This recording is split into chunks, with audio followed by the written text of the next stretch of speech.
मित्रों, good morning. History की इस क्लास में आपका स्वागत है। आज की हमारी क्लास का विषय है हर्ष और उसकी उपलब्धियां।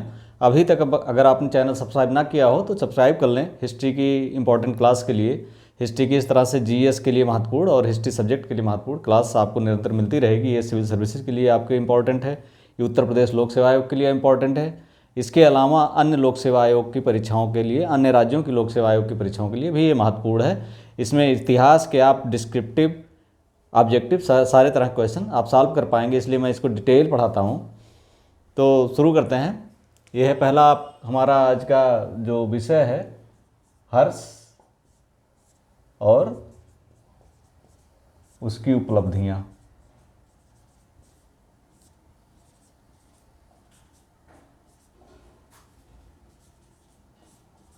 हर्ष और उसकी उपलब्धियाँ। हम जानते हैं कि गुप्तों के बाद गुप्त साम्राज्य अंतिम रूप से 550 ईस्वी तक किसी तरह से चलता है। हालांकि स्कंदगुप्त के बाद ही उसकी 467 ईस्वी के बाद ही उसकी हालत ख़राब होने लगती है। यहाँ तक आते आते इसका पूरी तरह सफाया हो जाता है 550 ईस्वी तक।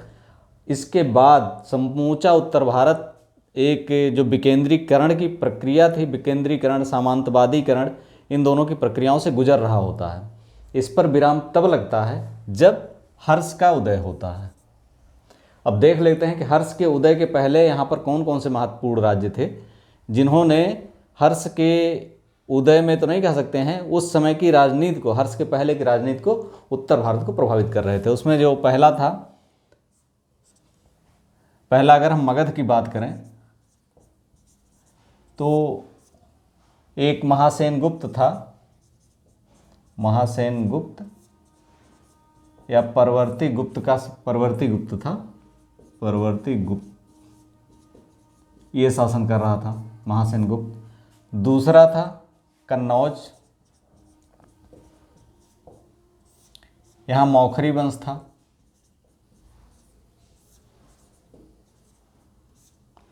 तीसरा था थानेश्वर,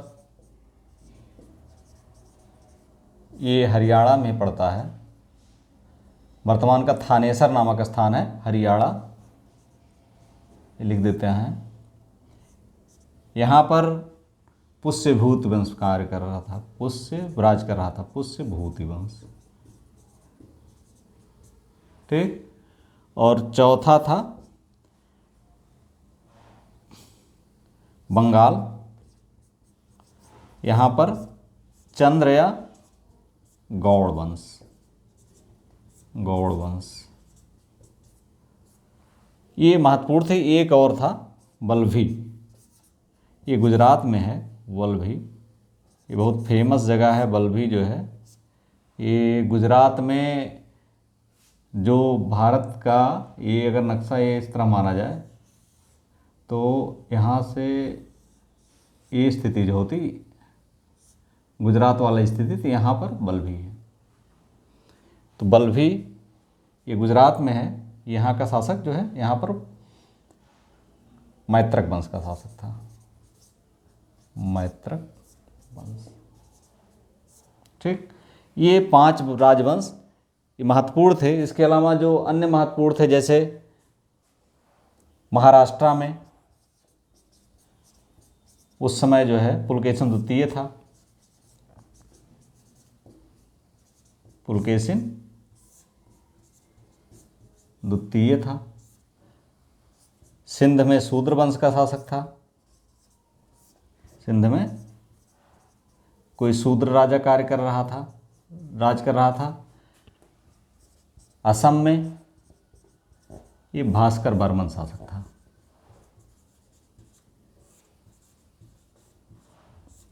इस तरह से ये महत्वपूर्ण शासक थे जो उसमें, महत्वपूर्ण राज्य थे जो उस समय अस्तित्व में थे। हर्ष का उदय एक तरह से कुछ नाटकीय भी है, कुछ परिस्थितियों बस होता है, कुछ नाटकीय तरीके से होता है। हर्ष के पिता यहाँ के शासक थे, थानेश्वर के। यहाँ पर पुष्यभूत वंश था। पुष्यभूत वंश संभवतः पुष्यभूत प्रारंभिक पुरुष रहा होगा इसका, थानेश्वर वंश का। इसके बाद नरवर्धन था, नरवर्धन के पुत्र थे प्रभाकर वर्धन। पुष्यभूत वंश की अगर यहाँ से बात करें, चूँकि हम उसी का अध्ययन कर रहे हैं, तो पुष्यभूत था। इसके पुत्र थे नरवर्धन, इसके पुत्र थे प्रभाकर वर्धन, प्रभाकर वर्धन, और इनके दो पुत्र थे। एक तो था राज्यवर्धन बड़ा, और दूसरा था हर्षवर्धन।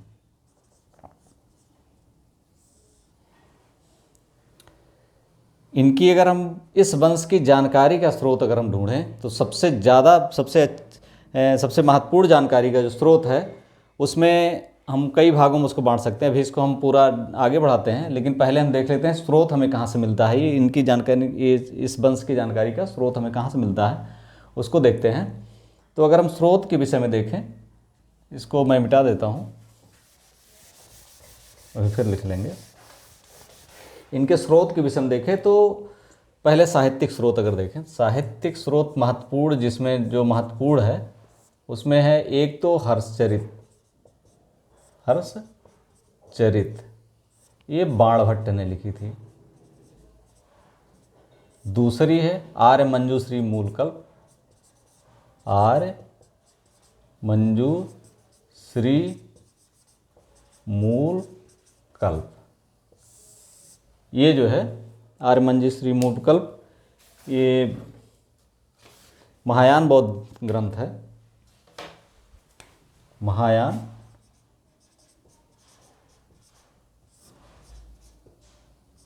ग्रंथ है। इसके बाद तीसरी जो अगर हम देखें तो हर्ष के जो नाटक हैं, इसको बाणभट्ट ने लिखा था, आज महायान ग्रंथ है। और हर्ष के नाटक थे नागानंद, रत्नावली और प्रियदर्शिका।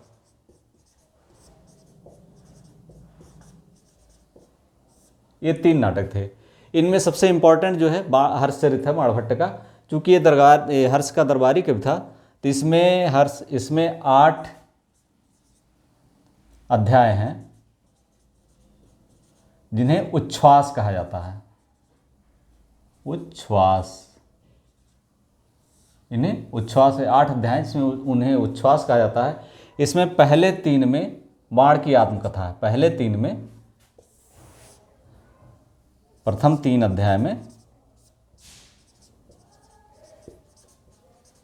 बाण की आत्मकथा, बाणभट्ट की आत्मकथा। इसी में उसने लिखा है कि प्रीतिकुटा नामक स्थान पर उसका जन्म हुआ था, वहाँ वो पला बढ़ा।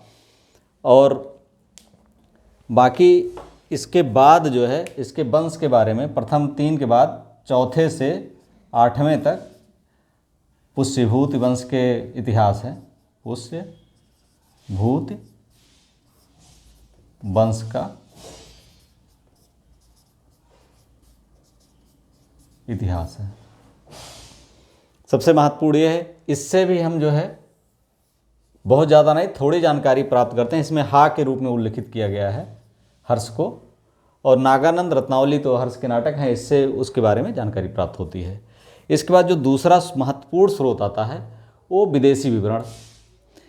विदेशी विवरण में अगर हम देखें तो विदेशी विवरण यहाँ लिख देते हैं,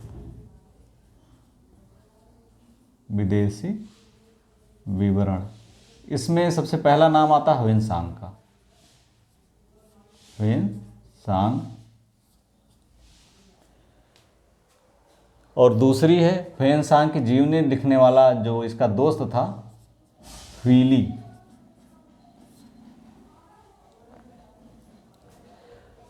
इसके बाद ह्वेनसांग का यात्रा विवरण,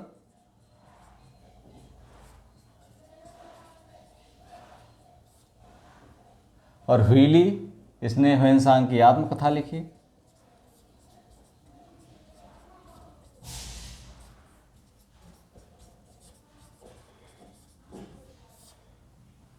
इन विदेशियों के विवरण बहुत ही महत्वपूर्ण है। ह्वेनसांग भारत में 629 ईस्वी में आया, ये आया 629 ईस्वी में, 629 ईस्वी में, और 645 में गया, वापस चीन गया। और इसने जो है बौद्ध ग्रंथों का नालंदा में रह करके अध्ययन किया इसने, और नालंदा में बौद्ध ग्रंथों का अध्ययन किया, बौद्ध ग्रंथ यहाँ से ले भी गया। उसके अनुसार 10,000 विद्यार्थी वहाँ पर निवास करते थे। नालंदा का जो खर्च चलता था वो विभिन्न गाँव के दान से, 100 गाँव के दान से जो राजा द्वारा दिया गया था उसके दान से इसका खर्च चलता था। तो इस तरह से इसके विवरण बहुत महत्वपूर्ण है। हालांकि इसको ये फिर भास्कर वर्मन के भी दरबार में गया था, भास्कर वर्मन जो इसका दोस्त था उसके दरबार में गया था, वहाँ का विवरण इसने लिखा है। दक्षिण भारत की इसने यात्रा की थी। ह्वेनसांग इसने पुलकेशन द्वितीय से इसके युद्ध का भी वर्णन किया है, इसने राजनीतिक स्थिति का वर्णन किया है। इसके पहले जब चंद्रगुप्त द्वितीय के समय में फाह्यान आया था गुप्त काल में, तो उसका विवरण राजनीतिक एकदम नहीं था, तो इसलिए उस समय की राजनीति के बारे में जानकारी का स्रोत तो नहीं हो पाता है, केवल बौद्ध दृष्टि से उसने भारत को देखा था। लेकिन यहाँ पर हम देखते हैं कि इसने विवरण दिया है पूरा। इसने यहाँ के समाज के बारे में दिया है, शूद्र को कृषक कहा है, इसके अलावा अंत्य जातियों का भी इसने विवरण दिया है। तो इसको 2 बार लूटा गया है, इसलिए ऐसा लगता है कि इस समय इसको लूटने की घटना का भी जिक्र से इससे पता चलता है कि उस समय जो आंतरिक जो कानून व्यवस्था की स्थिति बहुत अच्छी नहीं थी। हालांकि डाकुओं का हाथ काट लिया जाता था, दंड व्यवस्था कठोर थी, उसके बाद भी लोग बाज नहीं आ रहे थे, कानून व्यवस्था बिगड़ी हुई थी। तो इस तरह से हम देखते हैं कि इसके विवरण से बहुत सारी चीज़ें मिलती हैं। ह्वेनसांग की जीवनी लिखने वाला उसका दोस्त जो था व्हीली, इसके विवरण से भी इसके समय के बारे में जानकारी प्राप्त होती है। और जो सबसे महत्वपूर्ण है जानकारी का स्रोत वो है पुरातात्विक साक्ष्य या अभिलेख जो इसमें मिलते हैं।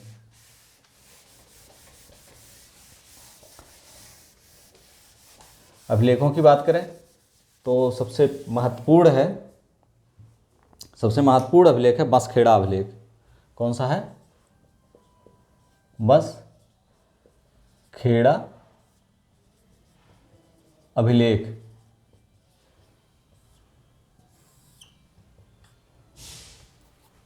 बसखेड़ा अभिलेख में, ये शाहजहांपुर में है बसखेड़ा अभिलेख। कहाँ है? शाहजहांपुर, यहाँ है बसखेड़ा अभिलेख। इसमें जो है यहाँ पर जो प्राप्त होता है, सबसे बड़ी चीज़ है कि यहाँ पर दान, 2 ब्राह्मणों को दान, करमुक्त भूमि दान देने का उल्लेख है, और यहाँ पर उसके राज्यों का, उसकी शासन व्यवस्था का, उसके अधिकारियों का विवरण पूरा प्राप्त होता है। इसी तरह से मधुबन ताम्रपत्र है, मधुबन ताम्रपत्र, मधुबन अभिलेख। यहाँ पर ये भी ऐसे ही है, बांसखेड़ा की तरह ही है। यहाँ पर भी ग्राम दान देने का उल्लेख है, करमुक्त दान देने का उल्लेख है। तीसरा है सोनीपत। सोनीपत से एक, सोनीपत तथा फर्रुखाबाद से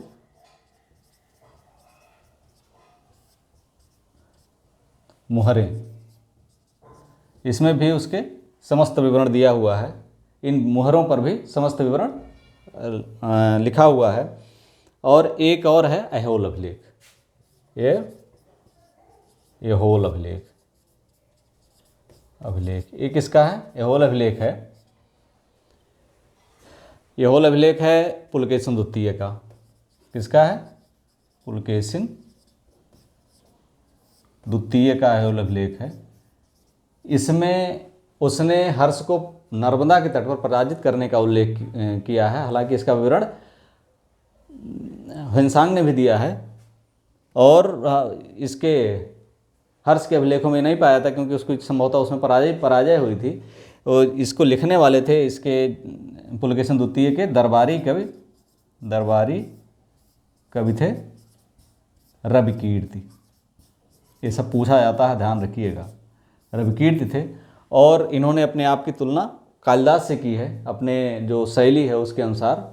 ये एक ऐसा अभिलेख इसमें ये तुलना इन्होंने किया हुआ है, नए दरबारी कवि थे उसके। तो इस महत्वपूर्ण अभिलेख से भी हर्ष के बारे में, उसकी विजयों के बारे में प्राप्त होती है सूचना। अब आगे चलते हैं। इसके बाद हम देखते हैं कि हर्ष की विजय का भी हमने बताया कि ये कुछ ड्रामा टाइप का था या कुछ नाटक टाइप का था, इसकी उपलब्धि का या इसके शासक बनने का और इसके कन्नौज का शासक बनने का, या स्थानेश्वर या हरियाणा में। यहाँ हम देखते हैं कि ये हरियाणा, थानेश्वर कहाँ? हरियाणा का था, और ये शासन करता है कहाँ से? कन्नौज से या मौखरी वंश जहाँ शासन करता था वहाँ से। हर्षवर्धन जो था ये प्रभाकर वर्धन का पुत्र था, राज्यवर्धन का भाई था। और राज्यवर्धन जब शासक हुआ अपने पिता की मृत्यु के बाद, राज्यवर्धन जब शासक हुआ तो राज्यवर्धन के शासन के पश्चात राज्यवर्धन उस समय जो इसके बहन थी राजश्री, इसकी बहन थी राजश्री, इसका विवाह कन्नौज के मौखरी वंश में हुआ था। मालवा का शासक उस समय, मालवा पर अधिकार, ये भी दुष्ट शासक था एक तरह से कह सकते हैं, देवगुप्त। कौन था? देवगुप्त था। इसने अपने वहाँ पर जो शासन कर रहे थे उनको प्रताड़ित करके और संभवतः पच्युत कर दिया था, या हमेशा उनसे डरे रहते थे, इसलिए अपने दोनों पुत्रों को इन्होंने पुष्यभूत बंद के दरबार में भेज दिया था। उन्हीं के साथ हर्ष अपना पला बढ़ा, मालवा वंश, मालव के शासक के साथ। और वही देवगुप्त जो वहाँ पर आतंक मचाया था, उसी ने जा करके कन्नौज पर आक्रमण किया और मौखरी वंश के ग्रहवर्मा की हत्या कर दी, जिससे राजश्री की शादी हुई थी। ग्रहवर्मा की हत्या कर दी और राजश्री को बंदी बना लिया।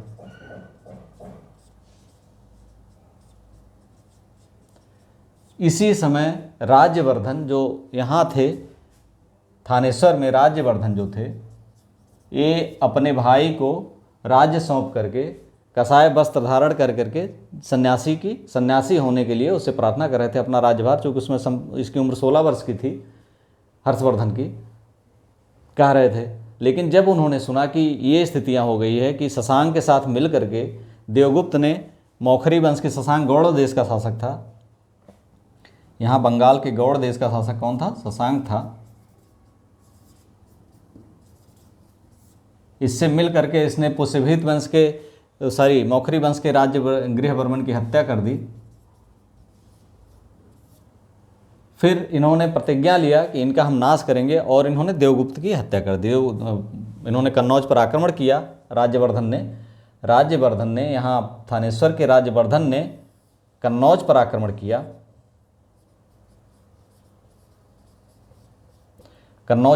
किया। वहाँ पर चूंकि देवगुप्त अब हो चुका था और उसने जो है इनकी हत्या कर दी।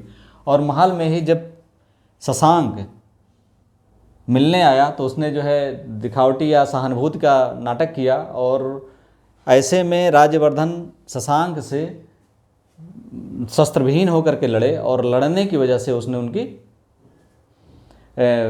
धोखे से हत्या कर दी। राज्यवर्धन की जब हत्या हो गई, इसकी सूचना जब हर्ष को मिली, तब उसने प्रतिज्ञा लिया कि अपनी सेना लेकर के अपने मौखरी वंश या हत्या का बदला लेने के लिए आगे बढ़ ही रहा था रास्ते में। और जो राज्यवर्धन के साथ भंडी नामक व्यक्ति था, उसने रास्ते में बताया कि इसकी बहन को कारागार में डाल दिया गया था, जो अब इस समय विंध्य के जंगलों में भाग गई है। तो ये अपना एक सेना का एक भाग भंड के नेतृत्व में दे करके खुद चले गए बहन को बचाने विंध्य के पर्वतों की तरफ। और विंध्य के पर्वतों में जा कर के इनके वहाँ के सामंत की सहायता से दिवाकर मित्र जो बौद्ध थे उनसे मिले और उनकी सहायता से इन्होंने अपनी बहन को खोज निकाला। ऐसे समय में खोज निकाला जब वो सती होने जा रही थी। एकदम से जैसे होता है कि ऐन वक्त पर कोई नायक पहुंच जाता है और कोई अनहोनी होने से रोक लेता है, उसी तरह से ये घटना घटती है और राजश्री को बचा करके वापस लाते हैं। और हालांकि वो सन्यासी होना चाहती थी, लेकिन वो भी कहते हैं, हर्षवर्धन कहते हैं उससे कि तुम्हारे साथ मैं भी सन्यासी हो जाऊंगा, बस ये हमें अपना कार्य पूर्ण कर लेने दो जो है। इसके बाद ये कन्नौज आते हैं, अपनी राजधानी इन्होंने कन्नौज अपनी बहन के सहायता के लिए कन्नौज से शासन करना स्वीकार करते हैं और अपनी जो राजधानी होती है वो थानेश्वर से कन्नौज ले आते हैं, क्योंकि कन्नौज से पूरे क्षेत्र पर कब्जा करना या पूरे क्षेत्र पर नज़र रखना आसान था थानेश्वर की अपेक्षा। और यहाँ इनकी बहन के साथ साथ दोनों लोग सिंहासन बैठते थे और यहीं से हर्ष ने कन्नौज का शासन संभाला। कन्नौज का शासन संभालने के बाद जो इन्होंने युद्ध किए, उसमें जो महत्वपूर्ण युद्ध थे उसमें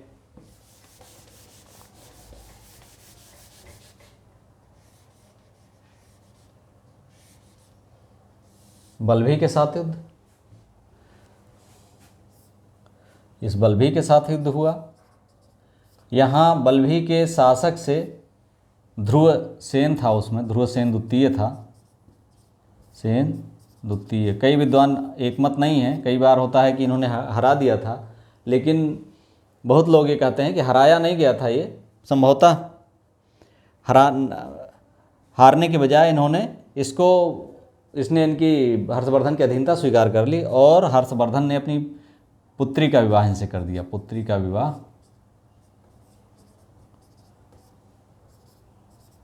हर्ष की पुत्री का विवाह हुआ, किससे? ध्रुवसेन द्वितीय से हुआ। इसका कारण था बल्भी, हमने बताया कि यहाँ गुजरात में है, ये गुजरात में है और यहाँ महाराष्ट्र वाला क्षेत्र था। ये यहाँ पर था किसका? ये नर्मदा नदी की, ये नर्मदा नदी, इसके नीचे पुलकेशिन द्वितीय था, पुलकेशिन द्वितीय था और ऊपर ये बल्भी था। यहाँ से कन्नौज यहाँ था, कन्नौज से इसकी जब दोस्ती हो गई तो इन्होंने इसको ये रोक सकते थे।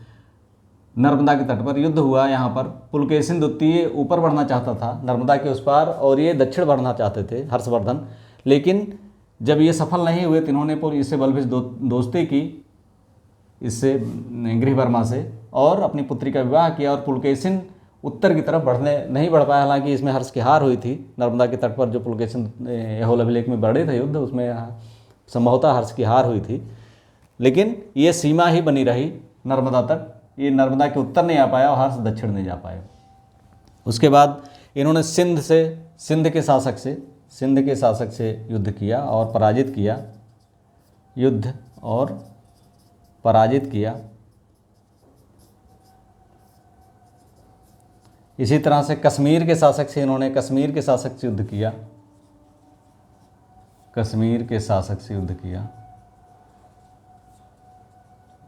यहाँ ये बौद्ध धर्म, बुद्ध के एक दांत की बात आती है कि ये दांत था जो वहाँ के मठ थे, उन्होंने देने से इनकार कर दिया, तो वहाँ के कश्मीर के शासक ने इनको दिखाने के लिए केवल ले आया, लेकिन उसमें इतना उद्वेलित हो गए हर्ष उस दांत को देकर, कितने भाव विह्वल हो गए, उन्होंने ज़बरदस्ती वो दांत ले लिया और अपने साथ ले आए और इस संदर्भ में उन्होंने कश्मीर के शासक को भी हराया। हालांकि उस पर अधिकार करने का, उस वहाँ पर शासन करने का इनका कोई वो नहीं दिखाई पड़ता है, कोई साक्ष्य नहीं मिलता है।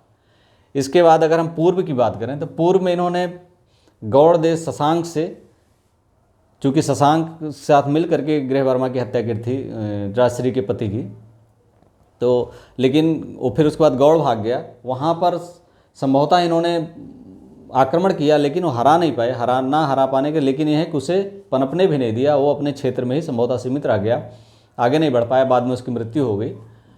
इसके बाद भास्कर वर्मन की बात आती है। भास्कर वर्मन ने ही हंसबेग नामक दूत, जब वहाँ से राजश्री कैद में थी और हर्ष जो है चले थे इनके अपने भाई की हत्या के बाद वहाँ से, तो रास्ते में ही हंसबेग नामक दूत इनसे मिला था, वो भास्कर वर्मन का दूत था, उसने जो है मैत्री प्रस्ताव भेजा था हर्ष के लिए और हर्ष ने इसे स्वीकार कर लिया था। हालांकि ह्वेनसांग जब उनके दरबार में गया भास्कर वर्मन के, तो जब इन्होंने ह्वेनसांग को वापस मांगा तो भास्कर वर्मन ने कहा कि अपना सिर दे दूंगा, लेकिन ह्वेनसांग को नहीं दूंगा। तो हर्ष इस पर क्रुद्ध हुए, बोला कि अपना सिर ही भेज दो। उसके बाद डर गया वो भास्कर वर्मन, वो स्वयं ह्वेनसांग को लेकर के उनके दरबार में उपस्थित हुआ। इसके बाद अगर उपलब्धियों की बात की जाए तो हर्ष पहले संभवतः शैव था, बाद में उमा माहेश्वर इसके प्रारंभिक सिक्कों पर मिलता है, लेकिन बाद में ये महायान बौद्ध धर्म का अनुयायी हो गया। इस बौद्ध में प्रयाग और कन्नौज इसमें महत्वपूर्ण स्थान हो गए, यहाँ पर बौद्ध परिषदों का आयोजन होता था। और इसके अलावा इसने गुप्त काल के बाद जो विकेंद्रीकरण, सामंतीकरण की प्रक्रिया बहुत तेज़ी से चल रही थी, एकीकृत राज्य बना करके इसने जो है एक साम्राज्य का निर्माण करके, अगर हम भारत का नक्शा एक तरह से उत्तर भारत का, समस्त उत्तर भारत का पश्चिमोत्तर छोड़ करके, समस्त उत्तर भारत पश्चिमोत्तर और कश्मीर को छोड़ करके नर्मदा के उत्तर बंगाल, विदर्भ, मध्य प्रदेश, हरियाणा, पंजाब, हिमाचल, मतलब इस तरह से उत्तर भारत का समस्त क्षेत्र इसके कब्जे में था। इसके अधिकार में था। गुप्तों के बाद सामंतीकरण और विकेंद्रीकरण की प्रक्रिया को इसने अंकुश लगाया और एक शासन व्यवस्था इसने स्थापित की। पूर्व मध्यकाल के पूर्व एक बार जो है ये शासन व्यवस्था एक बार पनपी। इसके अलावा अन्य उपलब्धियों के बारे में देखें तो ह्वेनसांग आया ही था इसके समय में, विभिन्न विवरण उसी से प्राप्त होते हैं। बौद्ध धर्म का ये बहुत बड़ा एक तरह से धर्म प्रचारक था। इसने चीन के दरबार में अपने एक राजदूत भेजा 641 ईस्वी में चीन में राजदूत भेजा। 641 में चीन में राजदूत भेजा। उसके बाद दो बार राजदूत 643 और 646 में चीन से आए। 643 और 646 ईस्वी में चीन से राजदूत आए।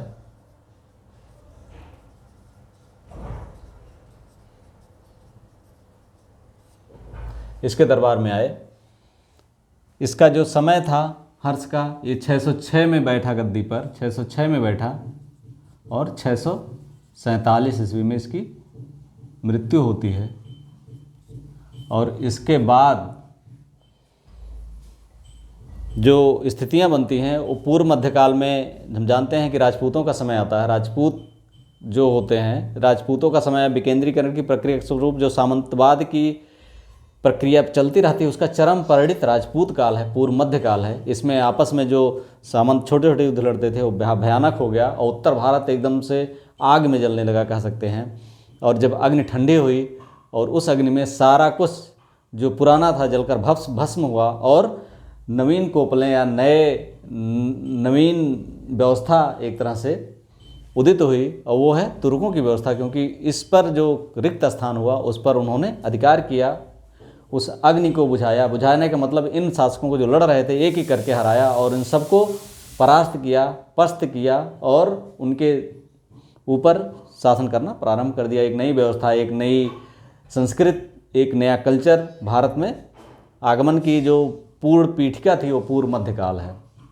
पूर्व मध्यकाल तक इस्लाम का कोई चिन्ह भारत में नहीं है, लेकिन पूर्व मध्यकाल के बाद जब गजनवी का आक्रमण होता है उसके बाद ही धीरे धीरे इस्लाम का प्रवेश भारत में होने लगता है और एक नई व्यवस्था, एक नई तकनीक, एक नई वास्तुकला, सब कुछ एक नया कलेवर लेकर के भारत में एक नया युग कह सकते हैं जो पूर्व की अपेक्षा कुछ अलग था।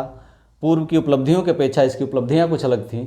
कुछ कह सकते हैं कि विद्वानों के अनुसार कुछ अंधकार का युग था, कुछ प्रकाश का युग था। दोनों मिला करके ये उपलब्धियां मध्य युग तक चलती रहीं जब तक कि ब्रिटेन नहीं आते हैं। अगला जो हमारा क्लास होगा वो पूर्व मध्यकाल में जो स्थितियां बनती हैं उसके बारे में होगा। अगर वीडियो अच्छा लगा तो लाइक, सब्सक्राइब एंड शेयर। अभी तक जिन्होंने ना सब्सक्राइब किया वो जरूर सब्सक्राइब कर लें। Thank you for watching.